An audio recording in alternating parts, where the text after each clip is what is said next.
Yet this capital was no by means sufficient to let the family live on the interest of it, for 1 year perhaps, or at the most 2. They could live on a principal. That was all. It was simply a sum that ought not to be touched and should be kept for a rainy day. Money for living expenses would have to be earned.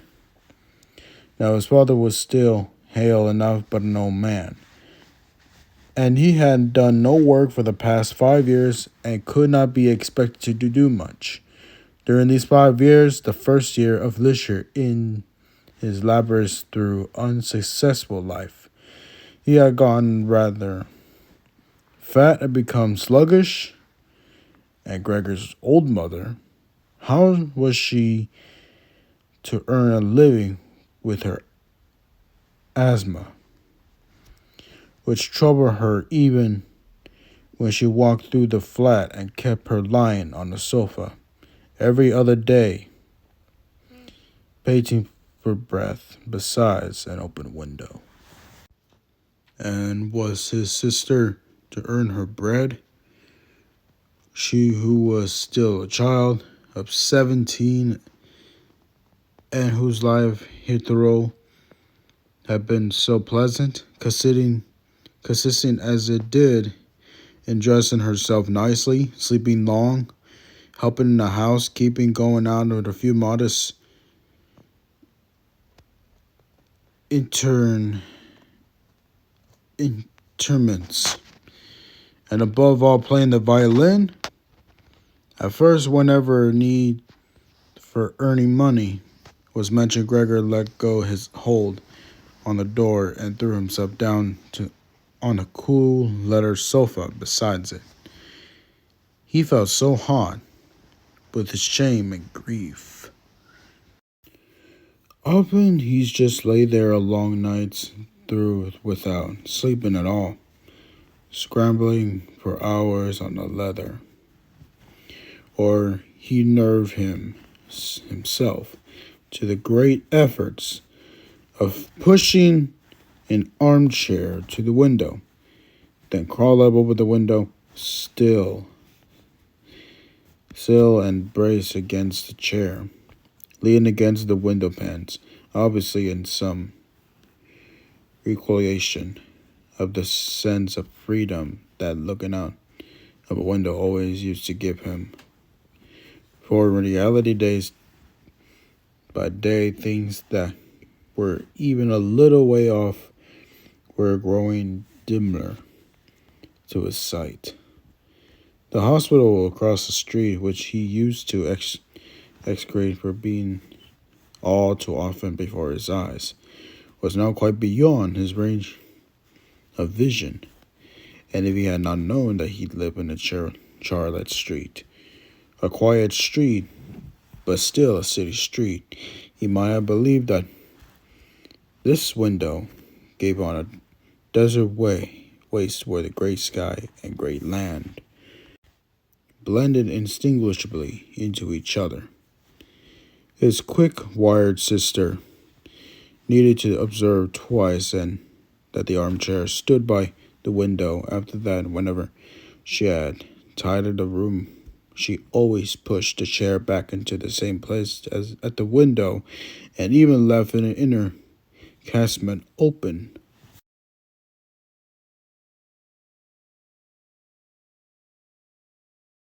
If he could have spoken to her and thanked her for all she had to do for him, she could have bore her ministrations better. As it was, they oppressed him. She certainly tried to make as light as possible of whatever is disgraceful in her cask. And thus, as time went on, she succeeded, of course, more and more, but time brought more enlightenment to Gregor, too. The very way she came in distressed him, hardly as she was in the room when she rushed to the window without even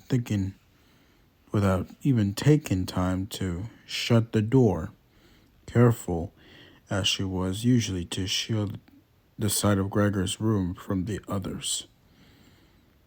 And as if she were almost suffocating, tore the casement open, with a hasty fingers ascending then in an open thought, for a while even, in the bitterest cold and drawing deep breaths. This noisy scurry of hers upset Gregor twice a day. He would crouch trembling under the sofa all the time, knowing quite well that she would certainly have spared him such a disturbance as she found it all possible to scurry in his presence without opening the window.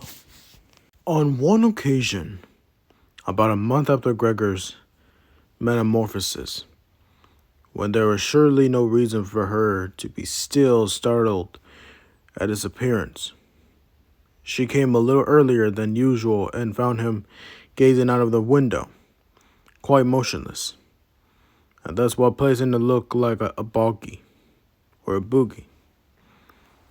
Gregor would not have been surprised had she not come in at all, for she could not immediately open the window while he was there. But not only did she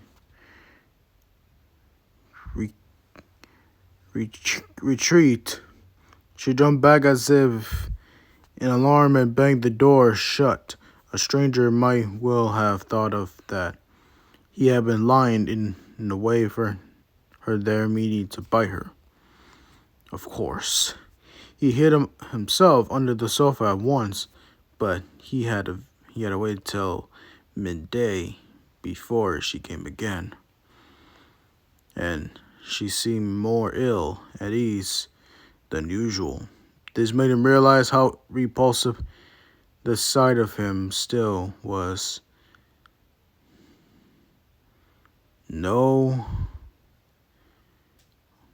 Was to her, and that if it was bound to go on, be repulsive. A walking effort must have caused her not to run away even from the sight of Bear lying quietly at rest all during the night, while he was fast losing any interest he had been taking in food, so that for mere recreation he had formed the habit of crawling crisscross over the walls and ceiling. He especially enjoyed hanging suspended from the ceiling. It was much better than lying on the floor. One could breathe more freely. The one body swung and rocked lightly, It was almost blissful absorption. It ends by this suspension. It could have happened to his own surprise that he let go and fell lump on the floor. Yet he now had his body much better under control than formerly. And even such a big fall did him no harm. His sister at once remarked the new direction Gregor had found himself. He left traces behind him of a sticky stuff on his skulls whenever he crawled. And she had gotten the idea in her head of giving him the wide a field as possible to crawl in, of removing the pieces of furniture that hinder him. Above all, the costs of drawers and writing desk. But there was more than she could manage all by herself. She did not dare ask her father to help her. And as for the servant's girl, a young creature of 16 who had been encouraged to stay on after cook deputy, she could not be asked to help, for she had begged as a special favor that she might keep the kitchen door locked and open only on a definite summons. So there was nothing left but to apply to her mother at an hour when her father was out. And my old lady did come with exclamation of joyful eagerness, which however died away at the door of Gregor's room. Gregor's sister, of course, would enter first to see that everything was in order before letting his mother enter. In great haste, Gregor pulled the sheet lower, they rucked it more than folds, so that it really looked as if it might have been thrown accidentally over the sofa. And this time he did not peer out from under it. He renounced the pleasure of seeing his mother on this occasion, and was only glad that she had come at all. "Come in. He's out of sight," said his sister, obviously leading out her mother in by hand. Gregor could now hear the two women struggling to shift the heavy odd chest from its place, and his sister claiming the greater part of the labor for herself, without listening to the abortions of her mother, who feared she might overstrain herself. She did not dare ask her father to help her. And as for the servant's girl, a young creature of 16 who had the courage to stray on after the cook departure, she could not ask for help, for she had begged as a special favor that she might keep the kitchen door locked and open only on a definite summons. So there was nothing left but to apply to her mother at an hour when her father was out. And however, which died at the door away from Gregor's room. Gregor's sister, of course, went in first, see that everything was in order before letting his mother enter. A great haste, Gregor pulled the sheet lower and rucked it more in folds so that it really looked as if it's been thrown accidentally over the sofa. And this time he did not peer out from under it. He renounced the pleasure of seeing his mother on this occasion, and was only glad that she had come at all. "Come in, he's out of sight," said his sister, obviously leading her mother in by the hand. Gregor could now hear the two women struggling to shift the heavy old chest from its place, and his sister claiming the greater part of the labor for herself, without listening in abomination of her mother, who feared she might overstrain herself. It took along the small portion of his body that stuck one from under the sofa, in order to spare her that. Therefore, one day he curled a sheet on his back to the sofa. It caused him 4 hours' labor, and arranged in there was such a way as to hide him completely, so that even if she were to bend down, she could not see him, as she considered it sheer unnecessary. She would continually have stripped it off the sofa again, for it was clear enough that this curtain and confining of himself was not likely to conduce to Gregor's comfort. But she left it where it was, and Gregor even fancied that he caught a thankful glee from her eyes when he lifted the sheet carefully, a very little which his head to see how she was taking the new arrangement. For the first fortnight, his parents could not bring themselves to the point of entering his room, and he often heard them expressing their appreciation of his sister's activities, whereas for merely they had frequently scolded her for being, as they thought, a somewhat useless daughter. But now both of them often waited outside the door, his father and his mother, while his sister tidied his room. And as soon as she came out, and she had to tell them exactly how things were in the room, what Gregor had eaten, how he had conducted himself this time, and whether there was not perhaps a slight improvement in his condition. Her mother, moreover, then relatively soon to want to visit him, but his father and sister disgusted her at first with arguments which Gregor listened to very attentively, and altogether improved. Later, however, she had to be held back by main force, and when she cried out, "Do not let me in to Gregor's. He is my unfortunate son. Can't you understand that I must go to him?"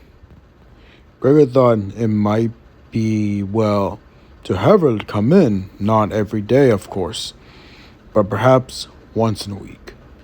She understood things, after all, much better than his sister, who was only a child despite the effort she was making, and had perhaps taken on so difficult a task merely out of childish thoughtlessness.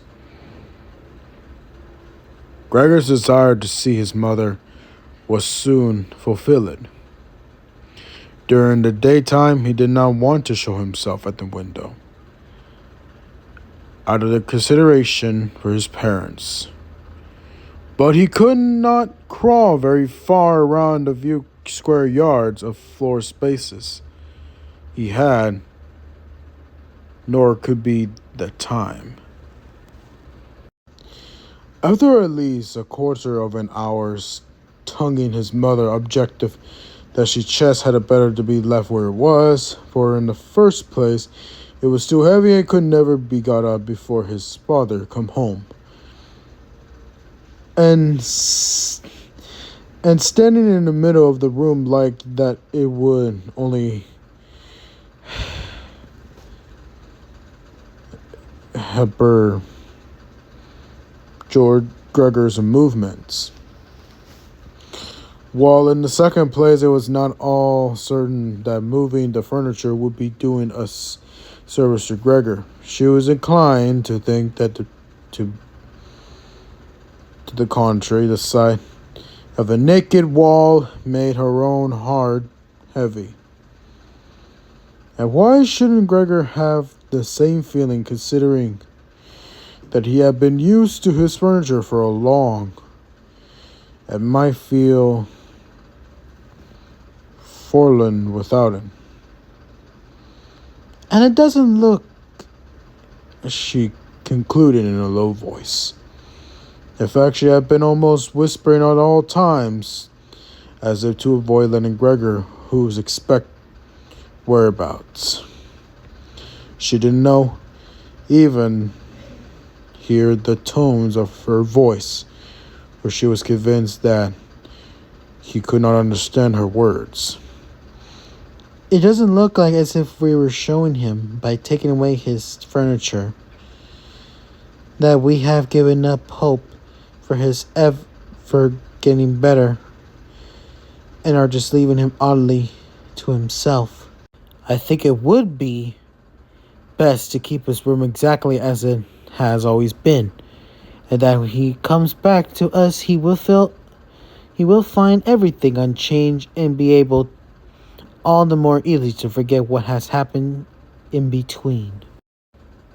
On hearing these words from his mother, Gregor realized that the lack of all direct human speech for the past 2 months, together with the monitoring of family life, must have confused his mind.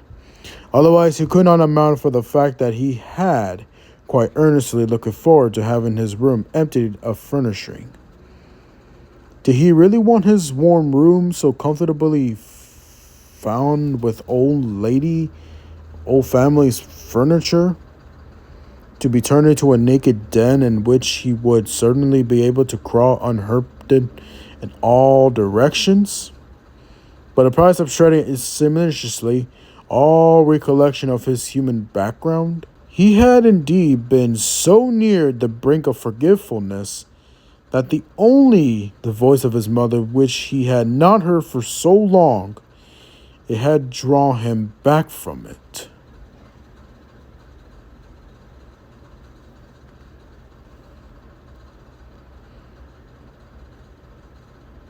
Nothing should be taken out of his room. Everything must stay as it was. He could not dispense with the good influence of the furniture on his state of mind, and even the furniture did hamper him in his senseless crawling around and around. That was no drawback, but a great advantage.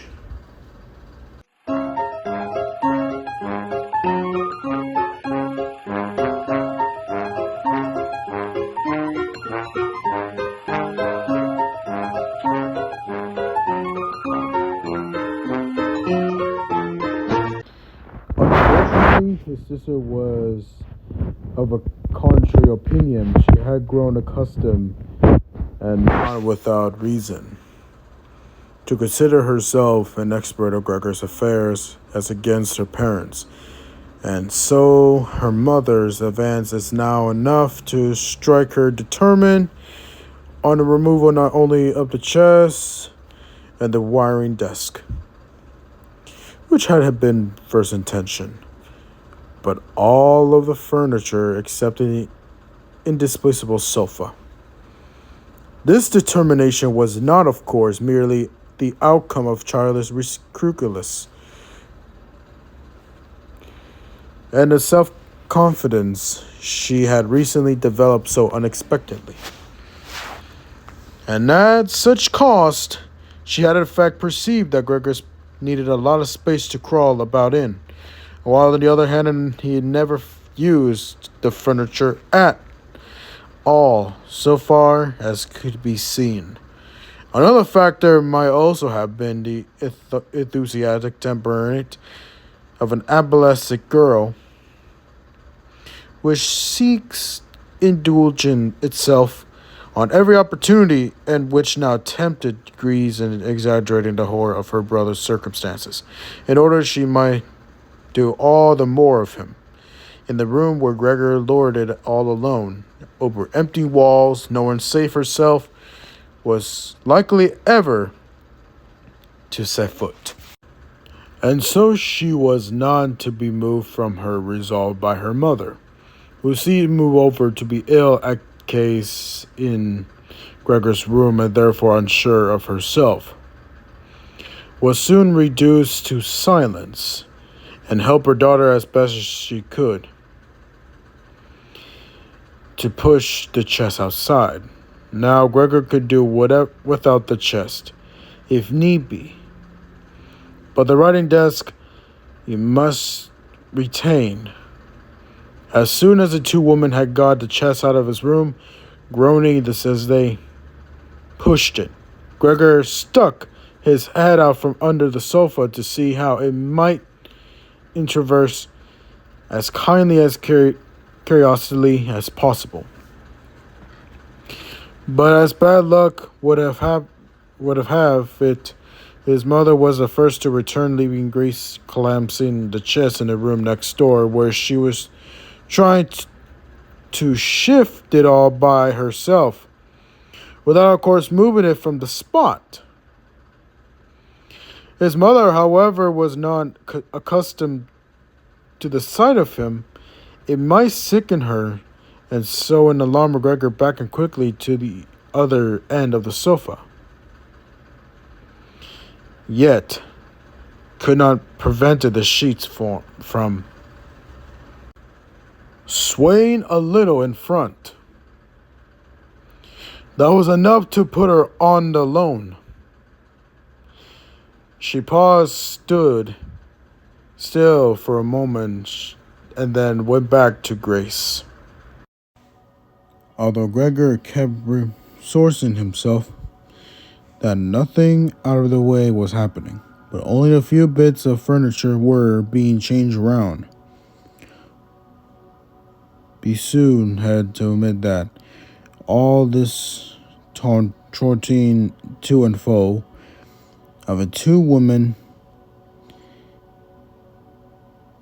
and their equilibrations and the scraping the furniture along the floor affected him like a vent disturbance, coming from all sides at once. However much he tucked in his head and legs and covered to the very floor, he was bound to confess that he would not be able to send it too far along. They were clearing his room out, taking away everything he loved. The chest in which he kept his freed saw and order tools was already dragged off. They were now looting the writing desk, which had almost sunk into the floor. The desk at which he had done all his homework when he was at the commercial academy. As a grammar school before that, and yes, even at the primary school, he had no time to waste in waiting the good attentions of the two women's, whose existence he had by almost forgotten, for they were so exhausted that they were liberated in silence, and nothing could be heard but for the heavy scuffling of their feet. And so he rushed out. The women were just leaning against the writing desk in the next room to give themselves a breather, and 4 times changing his direction, since he really did not know what to rescue first. Then on a wall opposite, which was already otherwise cleared, he was struck by the picture of the lady muffled in so much fur and quickly crawled up to it and to comfort his hot belly. This picture, at least, which was entirely hidden beneath him, was going on to be removed by nobody. He turned his head towards the door of a living room so as to observe the women when they come back. They had not allowed themselves much of a rear-end war already coming. Greety had twined her arm around her mother and almost supporting her. Well, what shall we take now? Added Greet, looking around. Her eyes met Gregor's from the wall.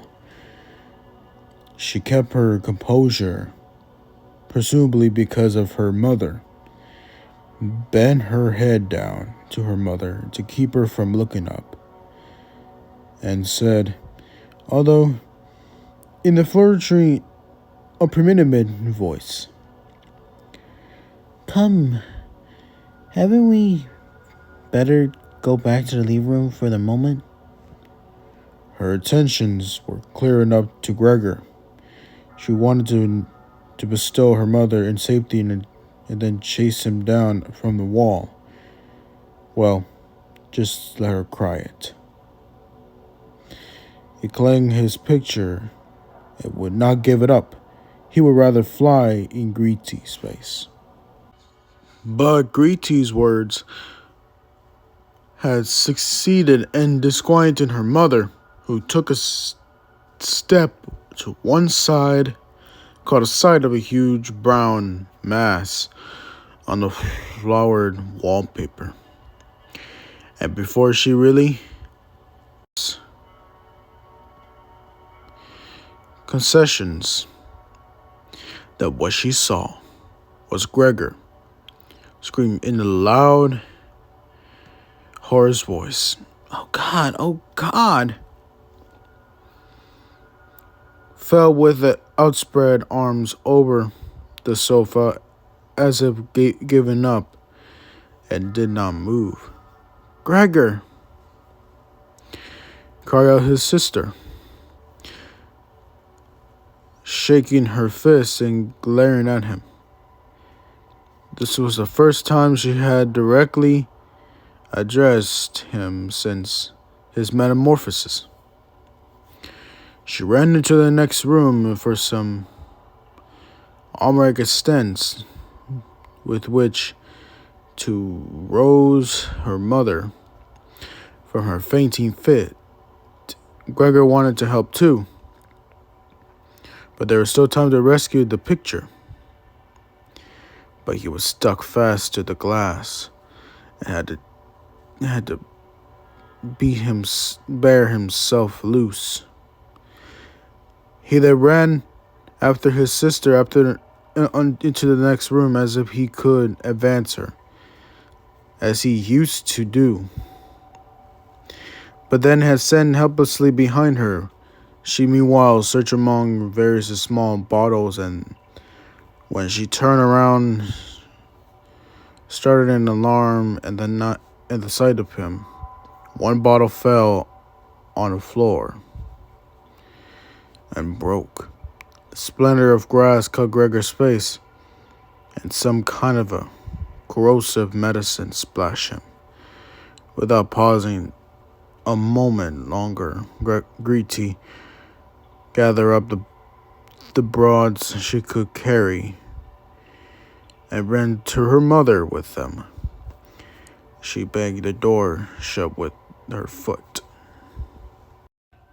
Gregor was now cut from his mother, who was perhaps merely dying because of him. He dared not open the door for fear of frightening away his sister, who had to stay with her mother. There was nothing he could do but wait.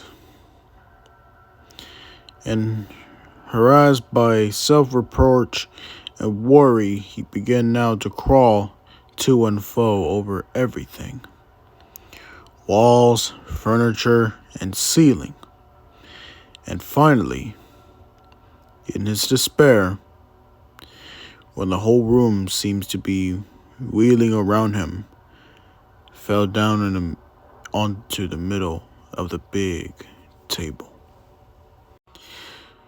A little while elapsed. Gregor was still lying there feebly,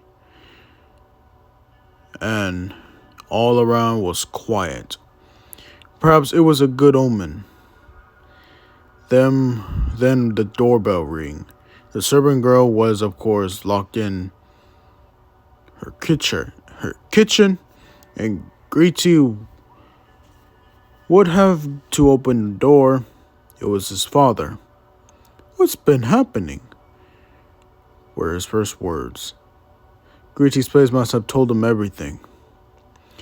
Greedy answered in a muffled voice, apparently hiding her head on her breast. Mother has been fainting, but she's better now. Gregor is broken loose. Just what I expected. His father.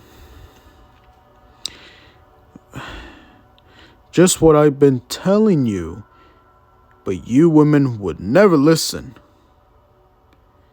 It was clear to Gregor that his father had taken the worst